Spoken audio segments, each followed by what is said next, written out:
SSC Stenographer 2020 Grade C matter. Start. Mr. Speaker, Sir, education and health are the twin pillars on which rests the social sector reforms.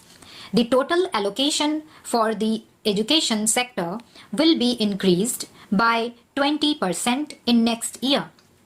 Of this, education will be provided, the midday meal scheme will be provided, and secondary education will be provided.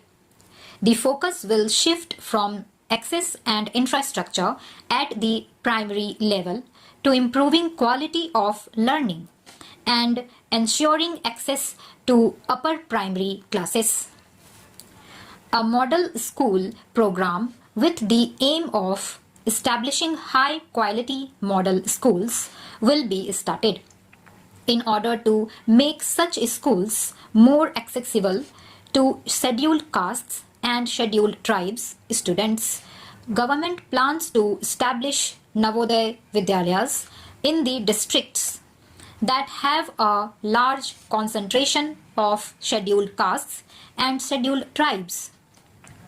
Girls' schools were set up to address the issue of equity in the education of girls belonging to SC, ST, and minority communities.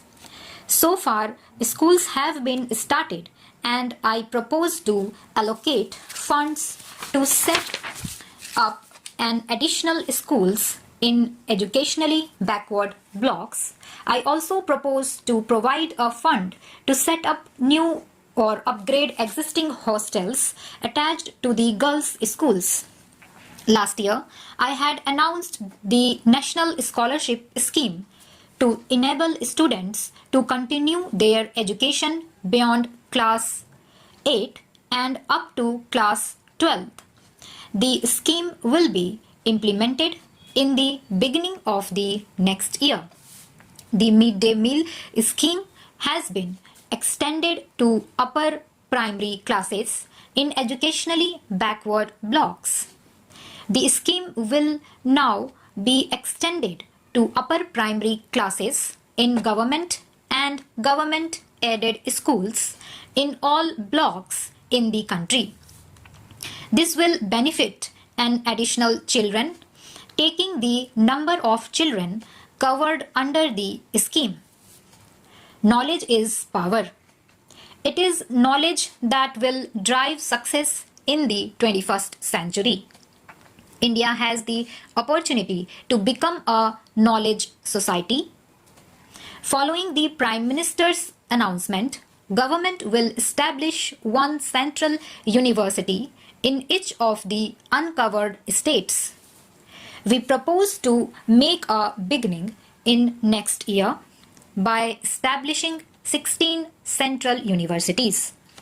More institutes of higher education, as promised by the Prime Minister, will be established during the 11th plan period. I also propose to make a grant to the Postgraduate and Research Institute, Pune, which is one of the oldest institutions of modern learning in India. We must encourage our children to take to careers in science and research and development. Ministry of Science and Technology will introduce a scheme for continuing science education and opportunities for research careers. I propose to provide funds for this contribution to build a knowledge society. The recommendations of the National Knowledge Commission, submitted from time to time, are under active consideration. Some of them have been incorporated in the 11th plan. Government has accepted an important recommendation to interconnect all knowledge institutions through a network. This will encourage sharing of resources and collaborative research. I propose to provide fund to the Ministry of Information and Technology for establishing the National Knowledge Network. The National Rural Health Mission is the key instrument of intervention by the central government. The goal is to establish a fully functional, community-owned, decentralized health delivery system. Village health and sanitization committees are functional. Several district hospitals have been taken up for upgradation. I propose to increase the allocation for NRHM. The National AIDS Control Program will be provided. Studies have shown that the rate of AIDS has come down from 0.9% to 0.36%, which is a matter of some satisfaction.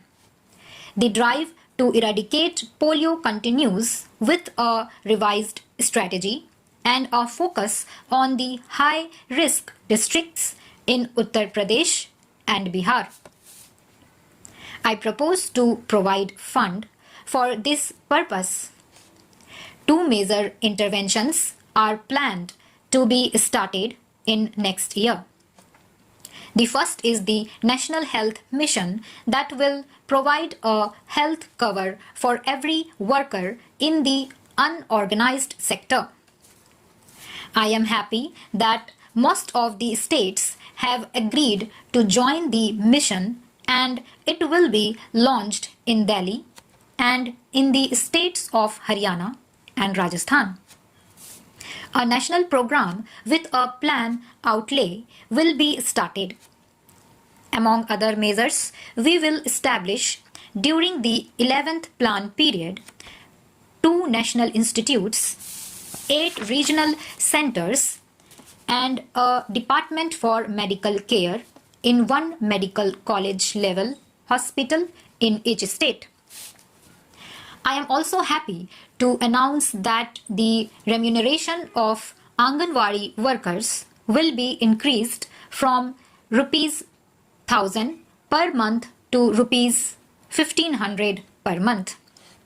Likewise, the remuneration of Anganwadi helpers will be increased from rupees 500 per month to rupees 750 per month.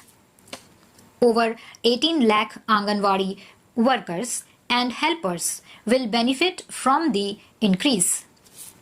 As honorable members are aware, there are 8 flagship programs of the government. I have dealt with 2 in the education sector and 2 in the health sector.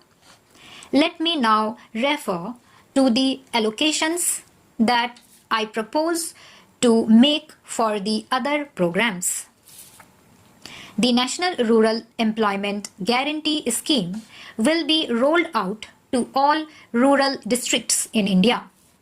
The goal of the Drinking Water Mission is to supply safe drinking water to uncovered habitations as well as to address issues of quality. The mission does not yet have a separate component for school children in water deficient habitations. Our children should have good, clean drinking water. Hence, I propose to allocate funds to the mission in order to install a system to each school in water deficient habitations. The cost of each system, depending on the technology and design, is estimated. The total sanitation campaign is all about changing habits and mindsets, and it is a continuous process. Honorable members will recall that I had announced a desalination plant to be installed. A proposal has now been received from the government to establish a plant. The northeastern region and especially Arunachal Pradesh and the border areas face special problems that cannot be tackled in the usual course or through normal schemes. Hence, government proposes to identify the urgent needs of these areas and address them through a special mechanism. Scheduled castes, scheduled tribes, socially and educationally backward classes and minorities will continue to receive special attention.